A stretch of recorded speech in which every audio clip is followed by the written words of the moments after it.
आप देख रहे हैं निशानीबाज और मैं हूं आपके साथ रिया। दीपावली का त्योहार खुशियों का प्रतीक माना जाता है, लेकिन इस साल भोपाल में एक छोटे यानी 200 रुपए की प्लास्टिक पीवीसी गन ने सैकड़ों लोगों की आंखों की रोशनी छीनी। बच्चों और युवाओं सहित 300 अधिक लोग घायल हुए। क्या सरकार और प्रशासन समय रहते कार्रवाई नहीं कर पाए?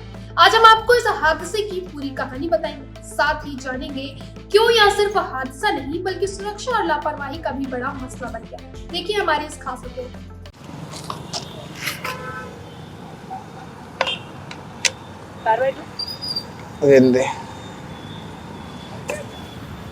पानी कार्बाइड के ऊपर ही डालना है? हाँ बिल्कुल, जस्ट उस सैंपल में डालना पड़ता है।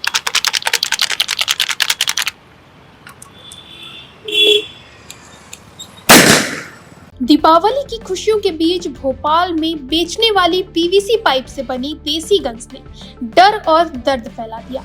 200 रुपए की यह गन, जिसमें कार्बाइड जैसी खतरनाक रसायन भरी जाती है, पानी मिलने पर धमाके की प्रतिक्रिया देती है और तेज चिंगारियों के साथ गैस के कारण आंखों पर गंभीर चोट करती है।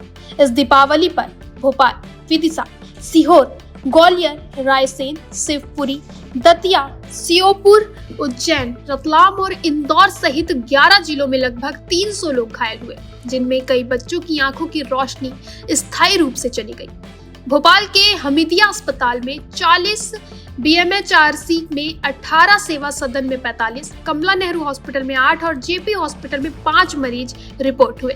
डॉक्टरों का कहना है कि यह कोई खिलौना नहीं बल्कि रासायनिक प्रतिक्रिया से फटने वाला छोटा बम है। कार्बाइड और पानी के मिलने से दबाव बढ़कर विस्फोट करता है, जिससे तेज चिंगारी निकलती है और आंखों पर स्थायी असर पड़ता है। सोशल मीडिया पर इन गन्स के वीडियो वायरल हुए और ग्राहकों ने इन्हें खरीदना शुरू कर दिया, जिससे इस हादसे का दायरा और भी ज्यादा बढ़ गया। वही नेता प्रतिपक्ष उमंग सिंघार ने हमीदिया अस्पताल में बच्चों से मिलकर उनकी हालत देखी और सवाल उठाए कि अगर मुख्यमंत्री और मुख्य सचिव ने बिक्री पर रोक लगाई थी तो कार्रवाई क्यों नहीं हुई? देखिए, दो चीजें। आईसीएमआर ने भोपाल चैप्टर ने 2023 में ये जो कार्बाइड की जो गन थी, इसको चेतावनी दी थी सरकार को कि इसको बंद किया जाए। सरकार ने 2023 से अभी तक क्यों नहीं बंद करी? और नहीं बंद करने का नतीजा आज हमीदिया हॉस्पिटल में कई 100 बच्चे एडमिट है और इन बच्चों की स्थिति आप देख सकते हैं कि उनके भविष्य की बात है। उनके माँ बाप के चेहरों पर किस प्रकार से दुख है, दर्द है कि उनकी बच्चों की आंख क्यों है। अगर किसी बच्चे की आंखें जाती है तो आप समझ सकते हो उसके परिवार, उसके माँ बाप के लिए कितना कष्टदायी होगा। तो मैं समझता हूँ कि एक चूंकि सरकार यहाँ पे इलाज करा रही है, लेकिन मैं सरकार से अनुरोध करना चाहूंगा कि इन पे कोई बर्डन ना आए, इन पे कोई कर्जा ना हो, क्योंकि ये हमारा फर्ज है एक इंसानियत के नाते। मैं यही कहना चाहता हूँ कि सरकार और सरकार के स्वास्थ्य मंत्री हो चाहे मुख्यमंत्री हो, इस घटना पर नजर रखे और इन गरीबों के जेब से पैसा नहीं जाना चाहिए, ये मेरा अनुरोध है। सैकड़ों की संख्या में बच्चे घायल हुए हैं। सरकार ने कल प्रतिबंध लगाया, क्या लगता है समय मैं तो कई बार कह सकूँ सरकार एक भैंस है, बिन बजाना पड़ता जो उसके बाद भी नहीं जागती। लेकिन जब घटनाएं घटती है प्रदेश के अंदर, जब सरकार जागती है, कईयों को सस्पेंड करती है, तो मुख्यमंत्री जी मोहन यादव जी से यही कहना चाहता हूँ कि आपके मंत्री इतने क्यों नहीं मॉनिटरिंग कर रहा है? स्वास्थ्य मंत्री इतने कमजोर है, अगर ये स्वास्थ्य मंत्री कमजोर है तो भेजो इनको रीवा ऑफिस। वहीं डिप्टी सीएम और स्वास्थ्य मंत्री राजेंद्र शुक्ला ने भी घायल मरीजों का हाल जाना और सभी दोषियों पर कठोर कानूनी कार्रवाई के निर्देश भी दिए। यह घटना केवल दीपावली का हादसा नहीं बल्कि बच्चों की सुरक्षा और प्रशासन की लापरवाही की गंभीर चेतावनी भी है। ये कार्बाइन गन करके जो दिवाली में लोगों ने उसका उपयोग किया, उसके कारण 37 लोगों की आंखों में प्रभाव पड़ा था।